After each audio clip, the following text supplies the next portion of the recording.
January 20th, 2020. Video number 2, guys. So just some more environmental factors that are either improving our health or destroying our health. And some headlines that you need to pay close attention to because, again, you're being lied to. It's not as simple as they say. Keep in mind, mainstream media, all these news outlets, they all roll back up to about 5 companies.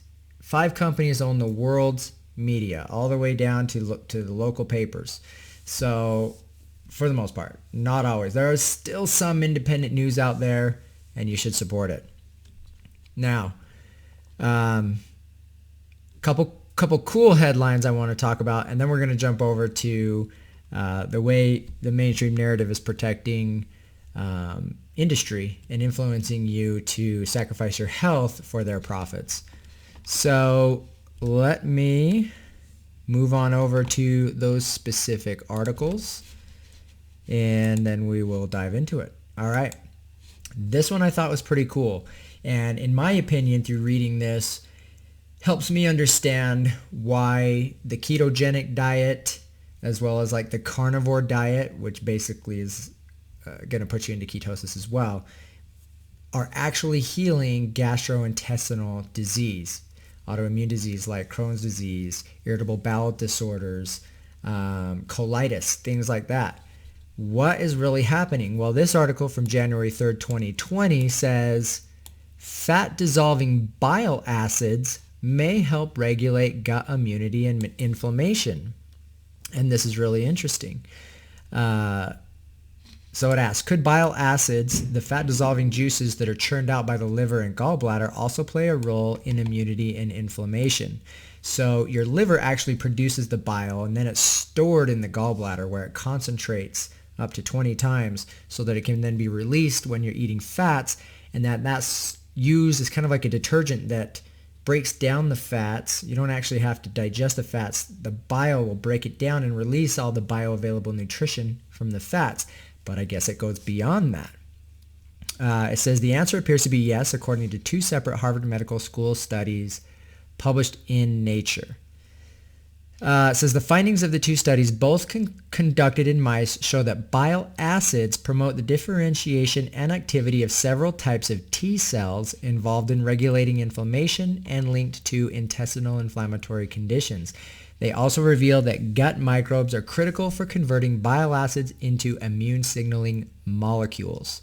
The work suggests possible therapeutic pathways for modulating intestinal inflammation, a process that underlies the development of autoimmune conditions such as inflammatory bowel disease, commonly referred to as IBD. Now you guys can go read this. m.medicalexpress.com. You can Google fat dissolved bile acids, gut immunity, however you want to go look for this content. It goes in and talks about the Th17 cells as well as the Treg cells and how it works, reducing inflammation and healing the gut. I'm just going to jump down to the results here. Our results demonstrate an elegant 3-way interaction between gut microbes, bile acids, and the immune system. Importantly, our work suggests that it is plausible to think of harnessing certain gut bacteria as a way to modulate disease risks. So pretty cool. I think I scrolled through one additional, our results. Yeah, our findings identify an important regulatory mechanism in gut immunity, showing that microbes in our intestines can modify bile acids and turn them into regulators of inflammation.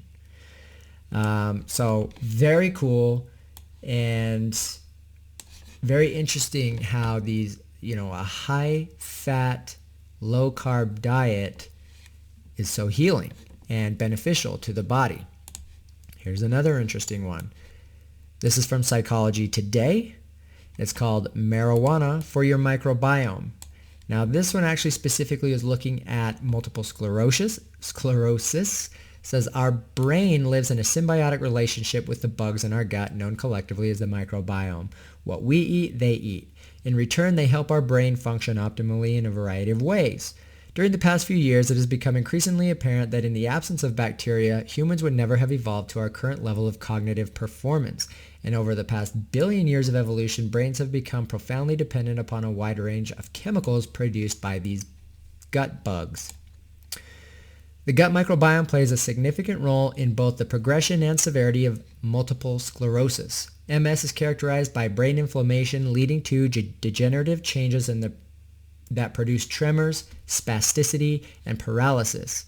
In order to discover an effective treatment, scientists have used an animal model of MS called experimental autoimmune encephalomyelitis, or EAE, that mimics conditions in a human MS patient's brain. It's a little more complicated than just inflammation. It's actually degeneration of the myelin sheath of the nerves, which are made up of cholesterol. Cholesterol is 50% of your brain. Cholesterol makes up more than half of your hormones, especially your sex hormones. So cholesterol is extremely important, dietary cholesterol. That's another reason why a high-fat diet is so helpful, because then when you're getting a good amount of healthy dietary fats that are rich in cholesterol, your body specifically your liver doesn't have to produce so much cholesterol on its own. And if you're taking statins, which block your body's ability to produce cholesterol, you're literally killing your brain, your central nervous system, your hormone production. So stay the frick away from statins. Okay, so let's jump into this. In a recent study, now this is key, combination therapy of THC and CBD, didn't mean to click that, and CBD effectively reduced MS-associated tremors and spasticity in the EAE animals. The combination therapy of THC and CBD also reduced the pro-inflammatory immune response that is normally seen in the mouse model of MS. It is important to note that treatment with THC alone or CBD alone, which is really heavily marketed at you because they can get around the laws, were not effective in attenuating these symptoms. So if you went out and you got some CBD oils and tried it out for MS, you may actually have seen slight improvements if you could get your hands on one that had higher levels of THC. Like in one of my other videos, we talked about how Haley's Hope, you can get a 10-to-1 or a 15-to-1 legally in towns that don't have a medical marijuana program. But the key here is it took both together to have an effect. The THC plus CBD treatment also produced additional changes in the gut metabolome, specifically increased levels of short-chain fatty acids such as butyrate, which is a ketone, that have an anti-inflammatory action in the body. Short-chain fatty acids play a very important role in regulating the inflammatory response and preventing autoimmune disease such as MS by suppressing the production of pro-inflammatory proteins. So it goes on and on. It's pretty amazing. So a few environmental things to consider to impact improvement in your health. One note on this, where the bile acids help your immunity, a lot of people today struggle with gallbladder issues and end up having their gallbladder removed because they're experiencing gallstones and their liver is having issues with cirrhosis and fatty liver, non-alcoholic fatty liver, because of overconsumption of simple refined carbohydrates and sugars. It is destroying your health. You need to get away from the processed foods, from the simple sugars, and move into nutrient-rich meals, eating less often but more nutrition. Okay, important thing to learn. The topic that I want to talk about, the environmental factor that's destroying our life, that is, I have noticed a huge increase lately in propaganda pushing that monosodium glutamate not only isn't bad, but it's actually good for you. Okay, I've seen it that, we can now leverage monosodium glutamate to reduce our sodium intake, which is a horrible idea. Sodium is extremely important. You just need to get a healthy type as well as utilize it healthy at home when you cook your meals.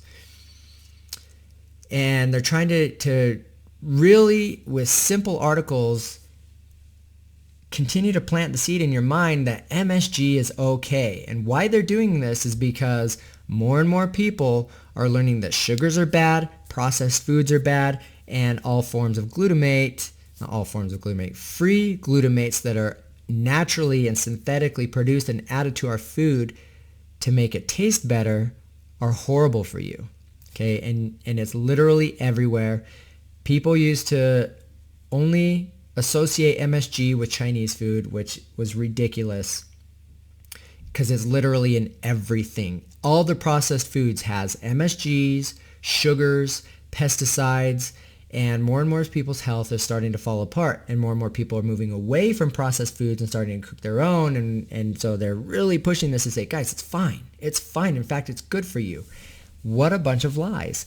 So if you just Google MSG, like, you get all kinds of articles talking about why it's great for you. And in fact, one of the most recent articles is talking about how McDonald's is now launching a chicken sandwich utilizing MSG because they cannot compete with Chick-fil-A and Popeyes, who are like the leaders of the chicken sandwich, because guess what the main ingredient of their sandwiches are? Monosodium glutamate. If you look at their ingredients, the first ingredients just for their chicken is chicken. Second ingredient, monosodium glutamate. Then you move on to the breading, which is totally separate but added on. The first ingredient of their breading is monosodium glutamate. So you're getting extremely high amounts of MSG at these places like Chick-fil-A and Popeyes and Kentucky Fried Chicken. And man, it just tastes so freaking good, right? Because it's artificial. It's synthetic. It is a drug designed to trick your brain into tasting better than it actually does. And you go back for more and more and more. They actually source some of the cheapest, crappiest, antibiotic and hormone-rich chicken and then slather on all this MSG, and you go buy it up because it tastes good. Well, McDonald's is going to follow suit because everyone says you got to compete with Chick-fil-A. And so now people are going, whoa, I can't believe that McDonald's is going to start adding MSG, because they don't even realize, that Chick-fil-A and everyone else is doing it, and that it already exists in all your favorite snack foods. So the articles are going to just be telling you, it's okay. It's good for you. So here's the article talking about McDonald's. There's actually tons of them if you just Google it. And then it says, from Business Insider, McDonald's is testing chicken sandwiches with MSG. People are freaking out, but here's why you shouldn't care one bit. And of course, this is brought to you by industry. The industry that's putting MSG in everything, because big food needs you to buy their crappy processed foods and be addicted to them. And the way they do that is with MSG. So the article talks about McDonald's making this choice, how people are freaking out, and then it goes into why it's no big deal, right? The thing is, MSG is in everything. It's in your snack foods, your canned soups. It also is in natural form, glutamate. It occurs in countless natural foods, including Parmesan cheese and fresh tomatoes and so on and so forth. Now, there's a big difference between artificially adding MSG to food and natural occurring glutamate in food.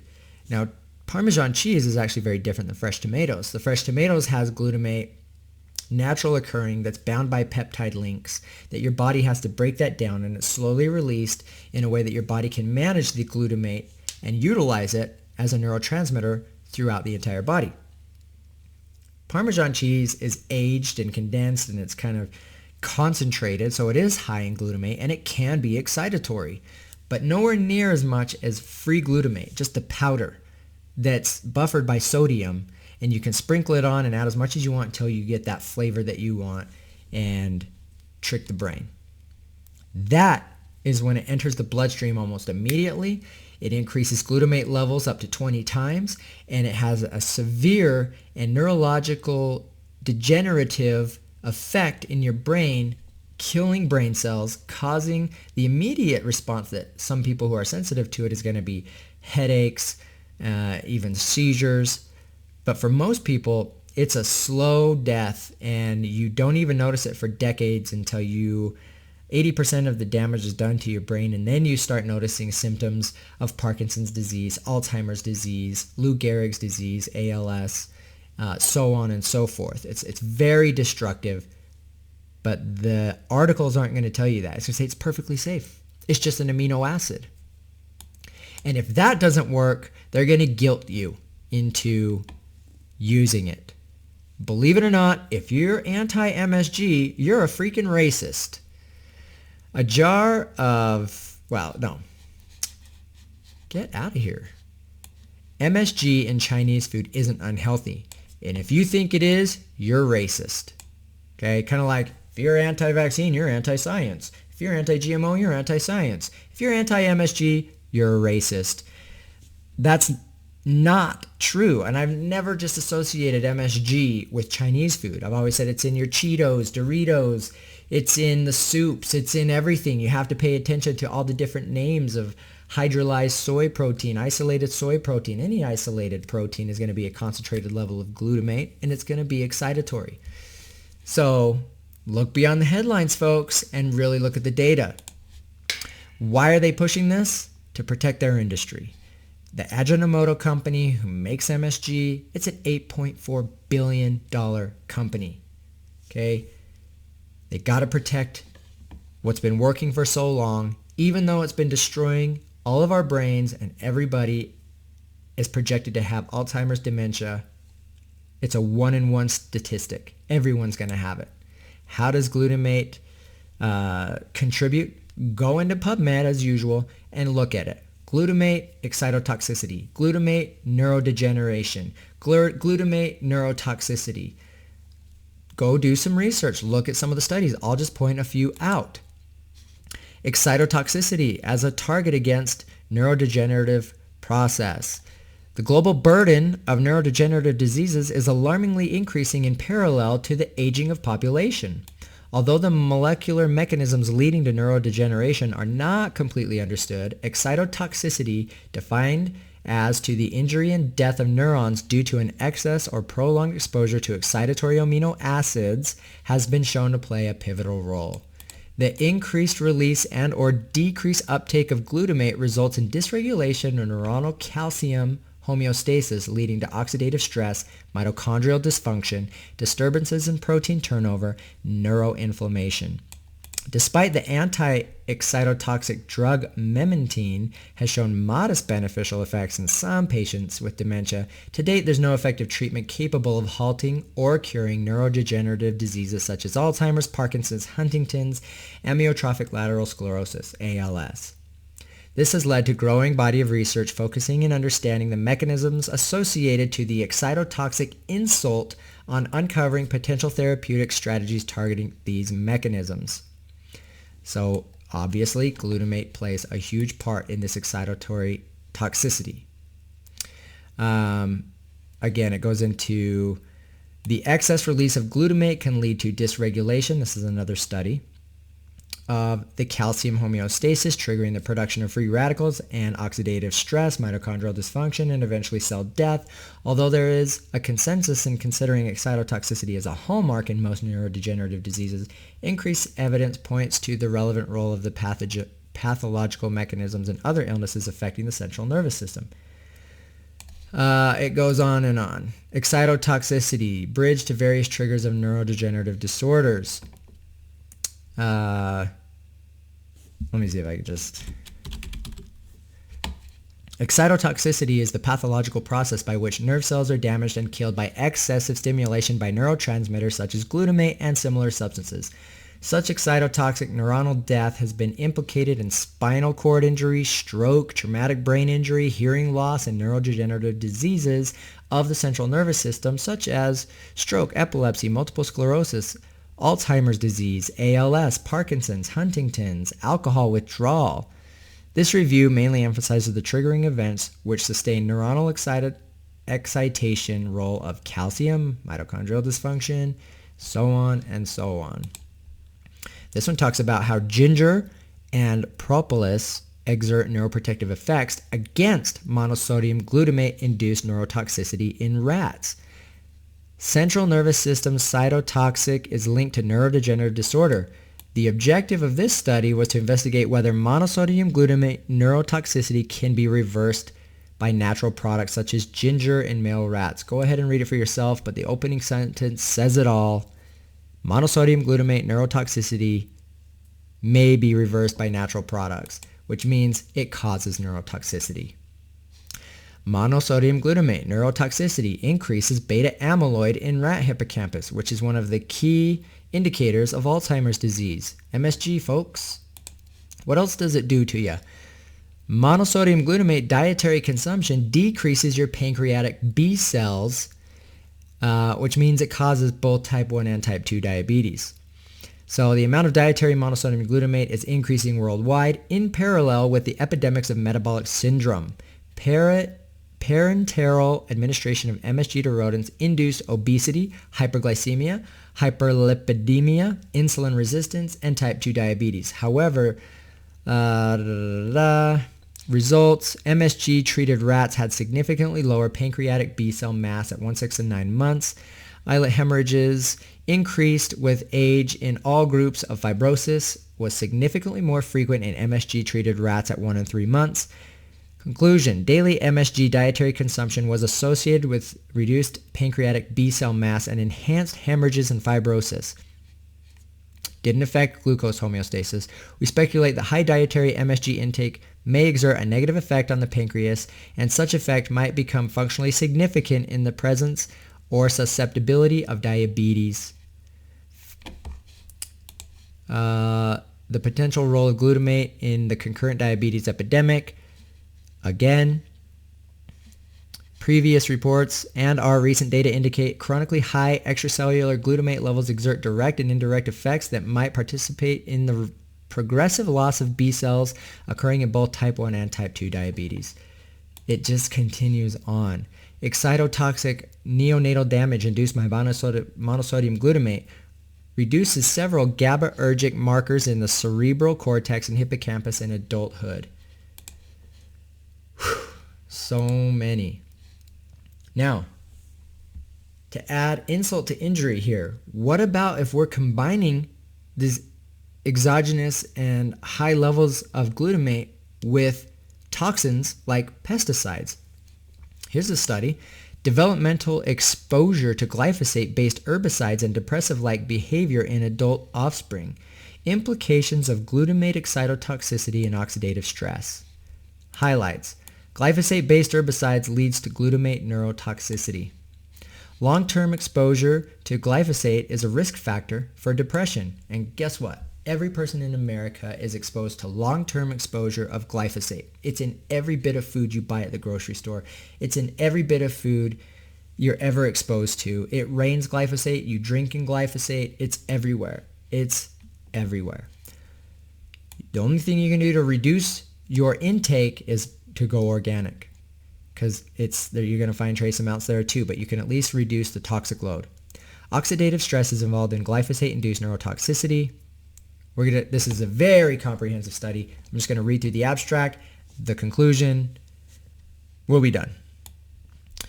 We've previously demonstrated that maternal exposure to glyphosate-based herbicides, GBH, leads to glutamate excitotoxicity in 15-day-old rat hippocampus. The present study was conducted in order to investigate the effects of subchronic exposure to glyphosate-based herbicide on some neurochemical and behavioral parameters in immature and adult offspring.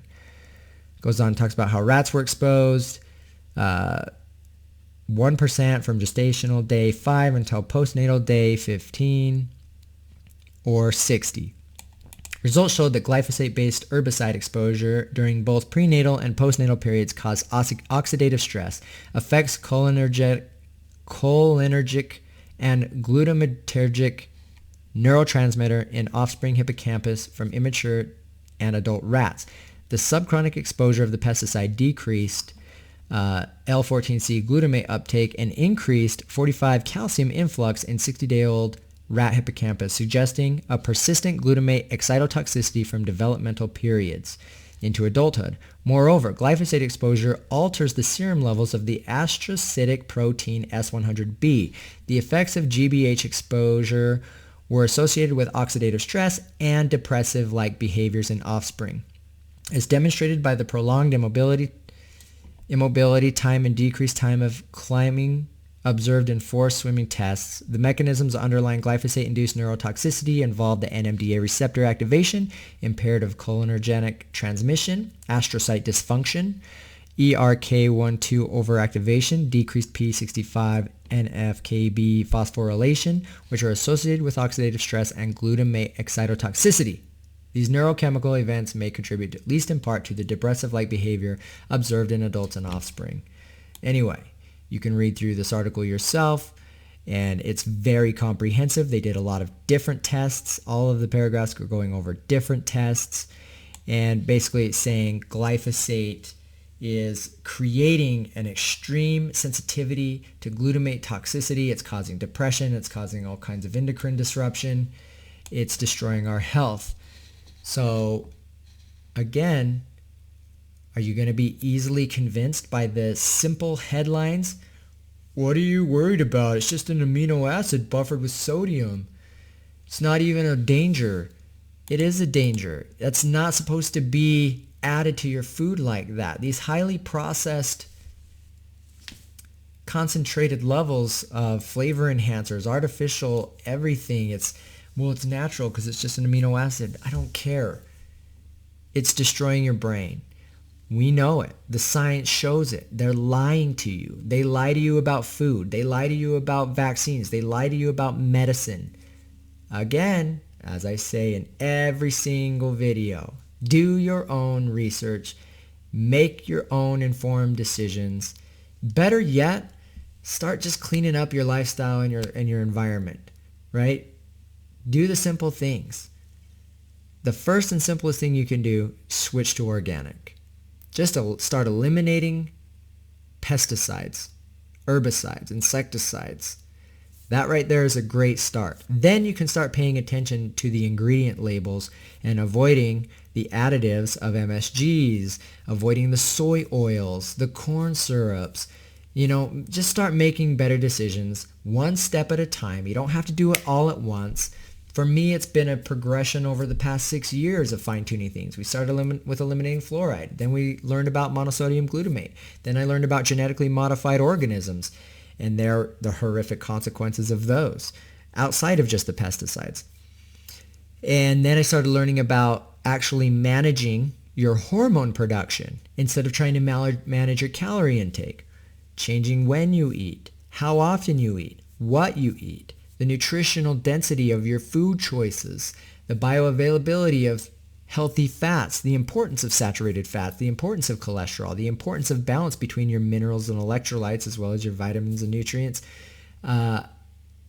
Continue learning every day and just start fine-tuning things as you go. It doesn't have to be perfect today. Just start making changes. However, if you are learning that you have a pantry full of poison, don't hold on to it because you invested money in it, okay? It's still poison. Throw it out. Or go donate it to the local food bank. There is still some nutrition there that could get somebody who doesn't have the means at all. Great. But for you, if you do have the means, get rid of it and replace it with something clean and nutrient rich that isn't loaded with synthetic, artificial garbage that's destroying your endocrine system, your cardiac system, your central nervous system, your immune system, everything. We are not cars, okay? You can't just, your gallbladder doesn't look good, let's just cut it out. No, you can heal. Turn your life around. Don't cut out any organs. There isn't one that you don't need, okay? Anyway, that's it for today. No more. Love you guys. Bye.